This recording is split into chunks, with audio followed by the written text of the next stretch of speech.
우리가 신앙생활을 해나가면서도 이 신앙생활도 사실은 두 가지 부류로 갈라지게 됩니다. 이것을 여러 가지 측면에서 또 갈라지는 것으로 알 수가 있지만은 특별히 신앙과 신학이라고 하는 것으로 갈라집니다. 여러분들은 신앙생활만 잘하면 되지만 목사는 여러분 신앙생활 하는 것이 신학적으로 바르게 이끌어가야 됩니다. 그렇기 때문에 신학이 없는 신학은 기초 없는 신앙이나 다름이 없어요. 그러다가 보니까 이단으로 빠지고 잘못된 교리로 빠지게 되는 겁니다. 그래서 여러분들이 교역자를 강단에 세우고 교역자를 여러분 교회에 모시는 것은 우리 눈에는 보이지 않지만 이것이 바른 신학에서 세워진 신학인가? 그래서 사실 교인되는 여러분들은 신학에는 크게 관심 가질 게 없습니다. 왜? 여러분들이 신학에 관심을 가지면 가질수록 여러분들의 시험에 더 빠집니다. 신학이라고 하는 것은 학문일 뿐이에요. 그런데 여러분 1054년에 동방교회와 서방교회가 갈라지기 시작하면서 서방교회는 학문으로 나가고 동방교회는 교리로 나가고 여러분 그러면서 사실은 갈라진 것이 가장 큰 역사의 물줄기였습니다. 우리는 서방교회랑 좀 가깝죠. 그러면 서방교회의 중심은 어디였느냐? 로마 교황청이었습니다. 그러면 여러분 동방교회의 중심은 어디냐? 동방교회는 지금 터키에 있는 이스탄불이라고 하는 곳이 옛날에 콘스탄티노플이었습니다. 콘스탄티노플이라고 하는 것은 교회사적으로 참 중요한 곳인데 로마만큼이나 중요한 곳인데 그러면서 그들이 나가면서 이룬 문화가 무엇입니까? 그 제국이 바로 비잔틴 제국입니다. 그래서 로마 제국과 비잔틴 제국이 서로 나누어집니다. 그러면서 제일 먼저 그들이 나누어진 이유는 무엇이냐? 교회의 성상을 금지해야 된다. 교회는 예수님만이 교회의 머리이시기 때문에 성상을 세워주면 안 된다. 근데 여러분 서방교회 가보면은 서방교회 캐시드럴이라고 하는 성전에 가보면 초대 교황인 베드로부터 시작해가지고 얼마나 많은 성상들이 조각과 미술과 모든 분야에 있습니까? 그래서 동방교회는 심지어 십자가까지도 성상으로 보기 때문에 우리나라에서도 보수적인 교단에서는 교회 앞에 십자가상을 만드는 것까지도 그것은 성상이다. 그래서 성상 파괴로 나아가지 않습니까? 그런데 이제 서방교회는 또 한 신학적인 줄기로 나아가다가 보니까 여러분 신학이라고 하는 일반적으로 건전한 신학이라고 하는 것은 예수님으로부터 시작해서 그 다음에 신학을 정립한 것이 바로 바울입니다. 그리고 바울이 신학을 정립했다면 그 다음에 여러분들도 많이 들었지만 성 어거스틴이라고 하는 이 아우구스티누스 여기에서 신학을 정립하고 그리고 나아가는 것이 종교개혁자들의 신학입니다. 그런데 이제 카톨릭에서는 그 사이에 누구를 집어넣냐? 토마스 아퀴나스를 집어넣습니다. 그러면서 그들은 종교개혁자들은 자기들의 신학에 대입하지 않죠. 왜? 종교개혁자들은 가톨릭에서 반역자라고 합니다. 지금도 서울 종로에 있는 성당이나 아니면 명동 성당 같은 데 제일 먼저 가면 저 불빛 빨간 저 교회들은 전부 우리의 작은 집 식구들로서 저들은 반역하기 위하여 나간 자들이다. 지금 가톨릭에서는 그렇게 가르치고 있습니다. 지금 조직신학을 전공하고 논문 준비하고 있는 우리 김덕기 목사도 이런 자료들을 잔뜩 가지고 있습니다. 그렇기 때문에 우리는 신앙생활을 한다고 하지만 정말로 우리가 바른 신학의 터전 위에서 나아가고 있는가? 여러분 그러면 여러분들에게 한번 묻겠습니다. 여러분 하나님이 어머니가 계십니까? 계시지 않습니까? 여러분 하나님 어머니가 계셔요? 계시지 않아요? 안 계셔요? 성경에는 그런 말씀이 없습니다. 그런데 가톨릭에서는 하나님의 어머니가 계십니다. 그것이 바로 마리아입니다. 그래서 그들은 예수상보다도 마리아상을 더 높이고 있습니다. 이것을 동방교회에서는 교리적으로 나가기 때문에 그들은 더 주장하지 않습니다. 왜? 여러분, 신학도 한 테두리가 있어야지 테두리를 벗어나면, 여러분들에게 좀 말씀드리기 참 죄송하지만 요즘도 신학적인 논쟁 가운데, 여러분 강단에서 참 죄송합니다. 그냥 신학적인 논쟁이니까 여러분들이 그냥 들어보세요. 그러면 마리아가 예수를 낳을 때 월경이 있었느냐 없었느냐, 이것까지 가지고 따지고 나가면서 이단이다 아니다 이야기하고 있습니다. 그러면 여러분 한번 보세요. 예수님은 하나님이시다.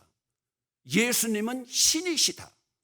그러면 예수를 낳은 마리아는 신의 어머니다. 그러면 예수는 하나님이시기 때문에, 성자 하나님이시기 때문에 마리아는 하나님의 어머니다. 여러분, 이 이론이 정립이 되는 거예요. 그래서 여러분, 마리아가 예수님보다 더 위에 있습니다. 그러면서 김대건 신부를 비롯해 가지고 그들은 성인의 이름을 가지고 기도하지 않습니까? 그러므로 오늘 우리가 기독교나 교회의 역사에서 볼 때 신학이라고 하는 것도 어느 선까지 나아가야 되느냐, 여러분 여기에서 여러분들은 지금 눈에 보이지 않고 있지만은 교역자고 신학을 공부한 자들은 지금 여러분들이 신앙이라고 하는 이름으로 신앙생활을 해나가지만 이 신앙생활이 잘 되도록 신학적인 바탕 위에서 세우는 것입니다. 그러기에 여러분, 신학이라는 학문은요, 평신도들이, 어떤 사람들은 그럽니다. 우리 남편이 신앙을 좀 형성하기 위해서 신학교 보냈습니다. 여러분, 이것은 굉장히 잘못된 겁니다.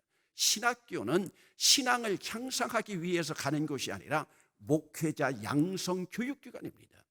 여러분들이 신앙을 좋아지게 하기 위해서는 성경학교는 갈지 모르지만은 신학 공부하는 데는 가지 마세요.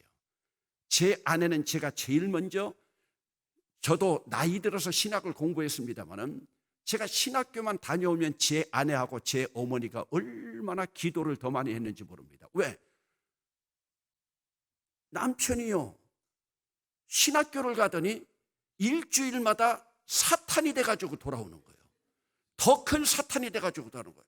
여러분 바라볼 때 저도 건전한 사람이었습니다. 신앙생활 할 때요. 그리고 제가 수유리에 있는 한국신학대학 가서 공부했고 장로회 신학교 와서 공부했지만은 제 아내와 제 어머니가 표현하는 게 똑같아요. 아니, 신앙생활을 잘하던 우리 아들이, 우리 남편이 서울만 다녀오면 사탄이 된다. 그런데 시간이 지날수록 어떻게 되느냐? 바알세불이 돼가지고 오는 거예요. 이것도 사탄의 대장이 돼가지고 오는 거예요. 그래서 여러분, 신학하는 우리들끼리는 그렇게 합니다. 신학교에 들어갈 때는 목사신앙으로 들어갔다가 2학년에는 장로신앙이 되고 3학년에는 집사신학이 되고 4학년 때는 잡사가 돼가지고 돌아온다. 그래서 저는 신학교 졸업 맞는 신학생들에게 졸업 맞는 대문에서 졸업장을 주고 나서 대문을 나설 때 꼭 물어보고 싶은 말이 한마디 있어요. 너 구원받은 확신이 있느냐? 왜요? 신학교 입학할 때, 선지동산에 갈 때 구원의 확신을 가지고 가지만은 나올 때에는 구원에 대한 확신이 많이 사라져버립니다. 그렇기 때문에 여러분, 신학 교수들 가운데서도 부활을 믿지 않는 신학 교수들, 신학 박사들이 얼마나 많이 있습니까? 여러분, 신학 교수들이라고 다 믿음 좋다고 착각하지 마세요. 지금 장신대 교수들 가운데서도 동성애를 찬성하는, 그러면서도 목구멍이 포도청이라 말을 하지 못하고 있는 그런 사람들이 많이 있지. 그래서 신학적인 노선은 참으로 중요합니다. 조금 전에도 우리 구예찬이 군 제대 맡았다고 저한테 인사하러 와서 기도 받으면서, 지금 고려대학교 건축과 다니지 않습니까? 저는 오늘 또 건축과는 5년 다녀야 된다는 것을 처음 알았네요. 건축과 4년인 줄 알았더니 5년. 그러니까 건축 설계사가 돼야 된다면 5년을 졸업 맞고 또 5년을 인턴으로 있어야만 시험 볼 자격이 된대요. 그러면서도 제가 기도하면서도 그랬어요. 이제 군대 갔다 왔으니까 예찬이 서울에서 대학생활을 하면서도 건전한 사상, 건전한 이데올로기 갖게 해달라고요. 왜? 대학 시절의 이데올로기를 잘못 갖고 사상을 잘못 가지면 잘못된 신앙으로 가는 거예요. 제가 오늘도 이런 말씀을 드리느냐, 지금 바울은 기독교 신앙의 체계를 참 논리적으로, 그러면서 신앙만이 아니라 바울은 신앙에 대해서도 잘 쬐어요. 하나님에 대한 철저한 헌신. 그런데 이것이 데살로니가로 보낸 이 편지 속에서도 나타나고 있어요. 여러분, 저는 목회를 하면서 나타나는 생각들 가운데 바울은 목회를 향한 뜨거운 열정, 모든 목회자들이 닮아가야 될 그런 좌표의 길을 걸어가고 있는데 바울도 슬플 때가 있었을까, 우울할 때가 있었을까? 그런데 분명히 있었을 것 같아요. 바울이 열정적으로 주의 복음을 증거할 때 보면은 슬픔이라고 하는 것은 바울하고 어울리지 않는, 조합되지 않는 모습이지만, 어떨 때 바울이 고린도서에서 외치면서 제발 나의 사도권을 좀 인정해달라. 나는 너희들처럼 신학교 다닌 게 아니다. 이때 물론 신학교가 있었던 건 아닙니다. 이건 무슨 말이냐면, 물론 너희들처럼 나는 예수님의 12 제자의 제자가 아니다. 예수님이 나를 불러주신 적도 없다. 그러나 나는 부활하신 주님을 만났고, 부활하신 주님을 만났다면 어떻게 만났다는 것이겠습니까? 바울은 신앙적으로 만난 거죠. 부활하신 주님을 만났고, 그리고 그분을 위해서 나는 일생 동안 헌신하기로, 그래서 그분께서 나를 잡아서 나에게 소명을 주었다. 그러니 나 좀 믿어달라.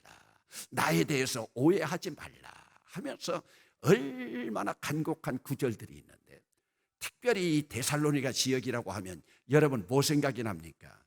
지금 데살로니가 하면 여러분들이 뭐까지 생각해야 되냐면, 그리스의 수도인 아테네와 또 지난 주일날 여러분들이 설교 들었던 아가야의 수도라고 하는 고린도와 데살로니가를 좀 알아야 됩니다. 데살로니가는 그 후에 마게도냐의 수도였습니다.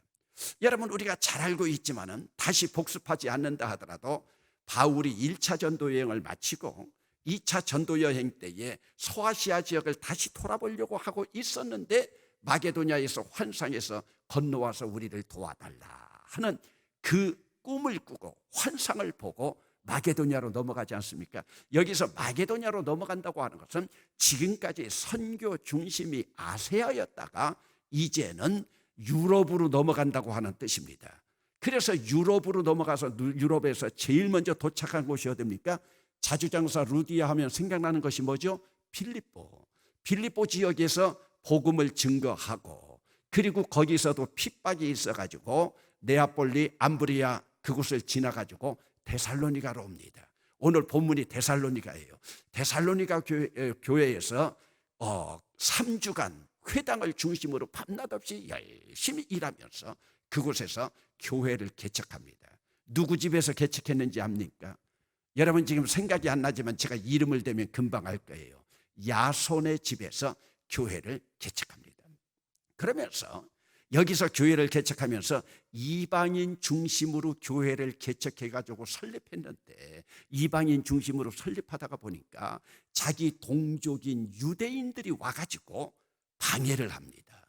유대인들이 방해를 하면서 야손의 집에 가가지고 바로 바울을 잡으려고 갔는데 야손의 바울은 빼돌리고, 그리고서 바울을 찾지 못하니까 그들이 야손하고 야손의 집에 있는 식구들을 끌고 읍장 앞에 가가지고 그들이 뭐라고 항변을 합니까? 천하를 어지럽히는 자들이다. 천하를 어지럽힌다고 하는 것은 자기들이 지금까지 가지고 있던 사상과 다른 사상을 증거하고 있으니까 천하를 어지럽히는 자들이 지금 여기 야손의 집에 와 있다 하면서, 그러면서 이들이 빼돌렸다. 그래서 거기 성경에도 보면 야손이 보석금을 내고 그들이 그곳에서 나왔다 하면서 이제 이때 바울이 몰래 숨어가지고 가는 곳이 어디입니까? 신사라고 불리어지는 베레아라고 하는 지역으로 갔다가, 그리고 그곳에서 다시 아테네라고 하는 아덴으로 나오게 되죠. 여러분 오늘 본문을 잠깐 중심으로 보면 2장에 나와 있는데 바로 2장 뒤에 3장에 보면은 3장에 이러므로 우리가 참다 못하여 우리만 어디에 머물기를 좋게 생각하고 아덴, 이 아덴이 지금으로 말하면 아테네입니다. 아테네에 와가지고 지금 아테네에서 모든 다른 사람들을 한번 이제 그곳에서 모으고 있는 거예요. 여러분, 지금 조금 전에 그 빌립보라고 하는 그곳에서 쫓겨서 또 베레아라고 하는 곳으로 돌아오게 되니까 지금 데살로니가에서 쫓겨나온 아덴으로 쫓겨나온 지금 이 바울은 자기만 나오고 그곳에 디모데하고 실라를 있게 합니다. 나는 떠나가지만 너희들이 이곳에서 저들을 몰래 숨어서 신앙지도 좀 잘하고 나중에 우리 아덴에서 만나자. 그래서 이제 아덴에 와서 그곳에서 기다리고 있는데 이제 마침 데살로니가에 머물러 있던 디모데를 그곳에서 합류해서 만나게 됩니다. 그리고 물론 실라도 만나게 되고, 그런데 이때까지 아덴에 와 있을 동안에 바로 디모데가 데살로니가에 있었어요. 그러니까 디모데가 와서 이제 무슨 소식을 전해주겠습니까? 자기가 도망 나온 다음에 데살로니가에서 있었던 일들을 이야기하는데, 여러분 한번 생각해 보세요. 야손이 읍장 앞으로 잡혀가서 그래도 보석금을 내고는 나왔지만 곤욕을 치렀죠. 그러니까 그 이후로 데살로니가 교회에 박해가 있었던 겁니다. 그러면서 박해가 있었다고 하는 그 사실을 듣고 그 다음에 디모데를 그곳에 이제 보낼 계획도 세우면서 여기에서 아테네에서 지금 데살로니가 교인들에게 편지를 쓰고 있습니다. 그러면서 일반적으로 1장에서 쓰고 있는 것은 교회를 향한 바울의 그 기쁨, 너희가 그래도 이제 교회를 설립하고 얼마 되지 않았는데도 이렇게 교회를 잘 섬겨나가는 것이 감사하다면서, 여러분 거기 칭찬하고 있는 거 잠깐만 한번 찾아볼까요? 우리 복습하는 힘에서 1장 3절 한번 봅시다. 1장 3절 함께 읽어보시겠습니다. 시작. 너의 믿음의 역사와 사랑의 수고와 우리 주 예수 그리스도에 대한 소망의 인내를 우리 하나님 아버지 앞에서 끊임없이 기억함이니. 그러면서 그들을 칭찬하죠. 너희에게는 믿음의 역사와 사랑의 수고와 우리 주 예수 그리스도에 대한 소망의 인내를 가지고 있는 것들을 내가 끊임없이 생각하고 있다, 기억하고 있다. 그러면서 여러분 7절 후반절에도 보면은 모든 믿는 자들의 본이 되었고, 또 8절 중반절 후반에 보면 너희의 믿음의 소문이 각처에 퍼졌다. 너희의 믿음의 소문이 각처에 퍼져가지고 내가 지금까지 다녀본 것 가운데 데살로니가 교회의 믿음이 좋다고 하는 소식들을 들었다면서 바울이 그 기쁨과 뿌듯한 마음으로 마음이 훈훈해지는 것을 느끼게 되면서, 여러분 데살로니가전서 2장으로 넘어오면서 교회 앞에서 바울의 절실함이 느껴지기 시작합니다. 그러면서 여러분 지난 주간에도 잠깐 여러분들이 한번 우리 황재범 교수가 강의할 때 그때도 잠깐 보았지만은, 여러분 2장 13절 말씀을 한 목소리로 읽어보시겠습니다. 시작. 이러므로 우리가 하나님께 끊임없이 감사함은 너희가 우리에게 들은 바 하나님의 말씀을 받을 때에 사람의 말로 받지 아니하고 하나님의 말씀으로 받음이니 진실로 그러하도다. 이 말씀이 또한 너희 믿는 자 가운데에서 역사하느니라. 여러분 하나님의 말씀을 설교 말씀으로 프리칭으로 듣고 있으면서도 그것을 목사의 말이나 설교자의 말로 듣지 아니하고 하나님 말씀으로 듣고 있는 그들을 칭찬하고 있는 그러한 모습입니다. 이 안에서 사도 바울이 얼마나 진심으로 가난한 마음으로 하나님을 섬겼고 교회를 사랑했는지를 알게 됩니다. 여러분 오늘 우리가 특별히 목회하고 교회에서 봉사해 나가는 지도자라고 하는 것은 언제나 정직하게 진심을 다하는 만큼 하나님 앞에서 인정을 받게 됩니다. 여러분 한때는 바울도 자기를 오해하지 말고 이해해달라고 애절하게 부르짖는다고 하는 말씀을 고린도전서 고린도후서에서 나옵니다. 거기서 바로 뭐냐? 사도권만을 옹호하기 위해서 나 하나님으로부터 부름받은 자다. 나에게도 사명이 있다. 예수님의 제자만이 사도들이 아니라 나도 사도권을 가지고 있다. 여러분, 바울이 다른 것에 대해서는 모두 양보했지만 사도권에 대해서만은 철저하게 하나님으로부터 기름 부음 받았다. 여러분, 그 자부심이 늘 있었습니다. 그러기 위해서 오늘 사도 바울은 하나님께서 이 사역을 나에게 맡기셨다고 하면서, 지난주에도 여러분들이 말씀을 들었지만, 나는 심는 자로서, 나는 마게도냐 지역에 가서도 유럽 지역에 가서도 심는 자로서 빌립보에서부터 고린도에 이르기까지, 그러면서 그곳에서 다시 에베소서 나와서 에베소 장로들을 만나며 너희들과 내가 오늘 마지막이 될 줄 모른다. 여러분, 오늘 오전에도 신방을 하면서 참 제 아내하고 같이 안타까운 신방을 하고 왔습니다. 지난 주간에 우리 황동원 집사가 와서, 목사님이 이제 어머니 서울로 옮기려고 합니다. 어머니가 살아생전에 또 대구 내려올 수 있을지 모르겠습니다. 어머니 떠나는데 목사님 와서 마지막 기도해 주십시오 하면서 이제 서울에 있는 고대 병원, 그리고 서울에 있는 딸들이 또 모시겠다고 하면서 황동원 집사가 울면서 어머니 또 한 번 대구 내려오실 수 있을까 모르겠습니다. 그래 오늘 가서 인사하고 기도해 주고 그러면서 왔습니다마는, 지금 사도 바울은 언제나 하나님의 말씀을 증거할 때마다 우리 신학에서 에스카톨로지라고 하는 게 뭐예요? 여러분, 에스카톨로지 하면 백화점의 에스컬레이터가 생각나죠. 에스컬레이터라고 하는 것은 위로 계속해서 올라가는 거예요. 이것이 바로 종말론이에요. 마지막까지 올라가면 우리 생이 끝나버리는 거예요. 오늘 성경 말씀에서도 이것을 우리는 보통 파루시아, 한번 따라합시다. 파루시아라고 하는 것은 주님의 강림, 재림을 말합니다. 이 마지막까지 우리는 올라가야 되고, 우리는 천국을 향하여 올라가야 되고, 이것이 종말론적인 이제 마지막이라면 우리 주님은 이제 위에서부터 내려와야 됩니다. 내려오는 그 자리에서 주님 강림하실 때 우리가 함께 만나는 겁니다. 살아있을 때에는 우리가 휴거된다고 말하고 있지만은 우리가 종말론적인 삶을 얼만큼 살아가느냐.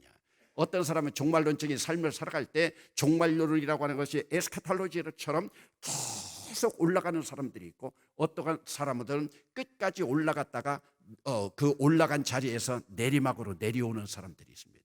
그런데 지금 사도 바울은 끝까지 보면 종말론적인 삶으로, 지금 오늘 말씀에서도 종말론적인 삶을 지금 오늘 우리에게 보여주고 있습니다. 여러분, 17절 말씀을 잠깐 주목해 보면, 형제들아 우리가 잠시 너희를 떠난 것은, 지금 잠시라고 합니다. 얼굴이요 마음은 아니니라. 따라합시다. 카르디아, 얼굴은 떠나가 있을지 못지만 카르디아, 마음은 아니니 너희의 얼굴 보기를 열정으로 더욱 힘썼노라. 그러므로 나 바울은 도망 나왔던 데살로니가에 한 번, 두 번 너희에게 가고자 하였으나 사탄이 우리를 막았도다. 그리고서 그 이후에 이제 이후를 기약하지 못하고 있으면서 지금 여기서 뭐를 말하고 있느냐? 우리의 소망이나 기쁨이나 자랑의 면류관이 무엇이냐? 면류관이라고 하는 건 뭡니까? 마지막에 하나님으로부터 받는 것이 면류관 아닙니까? 오늘은 헬라어를 좀 몇 가지 배우려고 해요. 오늘 나와 있는 단어 가운데 면류관은 여러분 이미 아는 분들 다 알지만, 면류관이 바로 스데반입니다. 스데반이 예루살렘에 기독교 박해가 될 때 스데반 집사가 제일 먼저 죽었죠. 보통 이제 스데반이라고 하지만 헬라어로는 스테파노스입니다. 한번 따라합시다. 스테파노스. 그러므로 하나님 앞에서 우리가 상으로 바를 볼 상 가운데 가장 큰 것이 스테파노스예요. 그래서 생명의 면류관, 의의 면류관, 자랑의 면류관, 영광의 면류관, 썩지 아니할 면류관, 이 면류관을 주님께서 준비하고 계신 거예요. 그러나 그 면류관은 우리가 인간적으로 바라보면 다이아몬드가 될 것이냐, 금이 될 것이냐, 은이 될 것이냐, 그 색깔은 하나님이 결정하실 것이고, 오늘 우리가 이 면류관을 받을 준비가 되어 있느냐.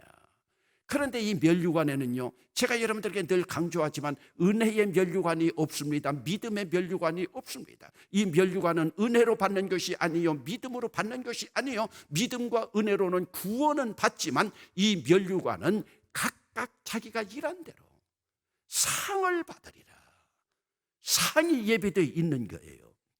그러면서 지금 사도 바울은 어떤 자랑거리를 가지고 있는, 여러분, 오늘 만약 여러분들이 여러분 인생의 마지막이 된다면 여러분들의 최고의 자랑거리가 뭐겠습니까? 여러분, 출처는 어딘지 모르지만 이전 제가 초등학교 다닐 때 그때는 도덕교과서라고 있었습니다. 옛날 어른들은 알 거예요. 도덕교과서가 있는데 도덕교과서에 그런 이야기가 나와요. 그 외국 여자들 사진이 나오면서 여자들끼리 모여서 서로 보석 자랑을 합니다. 이 사람 보석을 가지고 이 사람 보물을 가지고 자랑하고 있는데 거기 끼지 못하고 있는 가난한 여인 하나가 있었어요. 그렇게 사람들이 자기들 자랑할 걸 다 자랑하고 좀 겸연쩍은지 당신은 자랑할 것 없습니까? 사실 그 사람들 기준으로 보면 이 사람이 자랑할 건 하나도 없어요. 밖에 뛰놀고 있는 아이 둘을 데리고 오더니 제가 자랑할 수 있는 보물은 우리 아들 둘입니다. 여러분, 그 안악들이 모두 귀걸이나 금은 가지고 전부 자랑하고 있는데 얼마나 자랑할 것이 없으면 아들 데려다가. 그러나 이것은 자랑거리가 문제가 아니라 그들의 인생 기준 자체가 다른 거예요. 제 아내가 우리 친구 목사 사모들하고 좀 종종 만납니다. 종종 만나면서 중학교나 고등학교 때나 아니면 대학교 때나 동창들을 만나러 나가면 믿는 사람하고 믿지 않는 사람들하고 너무 차이가 난대요. 그러면서 그 목사 사모들 공통점으로 하는 이야기가 그 다음부터는 동창회 나가지 않는다고. 왜? 기준점이 다르니까요. 아파트 몇 평 을렸다, 땅값 얼마나 올랐다, 그들의 기준점은 다르잖아요. 하늘을 바라보고 있는 오늘 우리의 기준점, 지금 사도 바울이 우리의 기쁨, 따라합시다. 카리스라고 하는 은혜에서 나온 기쁨, 카라입니다. 그리고 우리의 소망은 지금까지 여러분들에게 말씀드리지 않았는데 처음으로 가르쳐 주는 거예요. 그것도 한번 여러분, 믿음, 소망, 사랑 나오기 때문에 소망 따라합시다. 엘피스. 외우기도 쉬워요. 엘피스. 믿음은 피스티스인데 소망은 엘피스. 그러면서 오늘 말씀 가운데 우리의 소망이나 기쁨이나 자랑의 면류관이 무엇이냐? 그가 강림하실 때 파루시아라고 그랬죠. 파루시아. 그가 강림하실 때 우리 주 예수 앞에 너희가 아니냐. 지금 사도 바울은 하나님 앞에 가서 오늘이 내 인생의 마지막이라고 할 때 하나님, 내가 자랑할 수 있는 것은 하나님 위에서 한번 내려다 보십시오. 저 데살로니가 교회입니다. 데살로니가 교인들입니다. 하나님, 내가 아굴라와 브리스길라와 함께 협력 선교사로 있으면서 협력 동역자로 있으면서 고난받으면서 다녔지만은 저기에 있는 데살로니가 지금 믿음이 각처에 소문이 난 저들의 믿음과 저들의 소망과 저들의 사랑의 수고가 함께 보여지고 있는 저들이 바로 내 자랑거리입니다. 여러분, 지금 사도 바울의 존재 가치, 그리고 어디에다가 가치를 두고 있나, 여러분 한번 살펴보세요. 오늘 여러분들이 하나님 앞에 당당하게 자랑할 수 있는, 여기서는 채무자의 모습이 아닙니다. 채권자의 모습입니다. 하나님 앞에 언제나 우리는 달라고만 하는 저는 거지근성 버리고 하나님 앞에 한번 폼잡고 설 수 있는 것이 바로 이것이에요. 하나님 보십시오. 하나님께서 주신 사명대로 내가 전도한 데살로니가 교인들, 저들이 내 기쁨입니다. 저들이 내 소망입니다. 저들이 내 자랑입니다. 자랑의 면류관입니다. 하나님 앞에 당당하게 외칠 수 있는 것. 여러분, 때로 교회에서 임직식을 할 때 보면 장로도 되고 권사도 되고 안수집사도 되는데, 이전에 보니까 한 노인 권사님이 울고 계세요. 왜 기분 좋은 임직식 날 울고 있냐? 목사님, 이번에 임직받은 저 기름 부음 받은 장로요, 제가 전도했어요. 저기 권사요, 제가 전도했어요. 여러분, 자기가 전도한 사람이 장로가 되고 권사가 되고 얼마나 감격하면 그 기쁨의 자리에서 눈물을 흘리고 있으면서 지금 고난당하고 있는 데살로니가 교인들을 위로하고 나서 바울이, 하나님 보십시오, 내 소망입니다, 내 엘피스입니다, 카라 내 기쁨입니다, 내 자랑입니다, 그 면류관입니다. 하나님 강림하실 때에, 주님 강림하실 때 너희들이 바로 하나님 앞에 내 면류관이 될 것이다.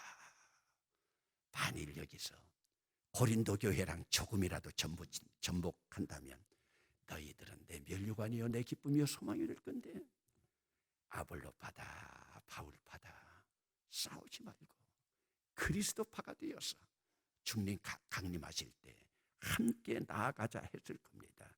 여러분, 오늘 본문 앞에 저는 늘 복음의 그 기쁨으로 나아갈 때 보면은 마지막 절에 너희는 우리의 영광이요 기쁨이니라. 여러분, 영광이라고 하는 것은 헬라어로 외우기가 쉽습니다. 조율래 권사 뭐예요? 네, 독사. 따라합시다. 독사. 헬라어로 독사가 영광입니다. 글로리. 그러면서 너희는 우리의 영광이요 카라 기쁨이라. 많은 날 하나님 앞에 가서 내가 당당히 설 수 있는 것은, 내가 하나님 앞에 당당히 설 수 있는 것은, 하나님 보십시오, 누구누구 보십시오, 제 영광입니다, 제 기쁨입니다, 소망의 면류관입니다, 차량의 면류관입니다 말할 수 있는, 그러기 위해서 우리가 늘 내 마음속에 어떤 생각이나 의도보다도 더 기질적으로 주의 복음을 증거해 나가는 아름다운 선구자 바울 닮아가는 우리들이 될 수 있기를 주의 이름으로 축원합니다.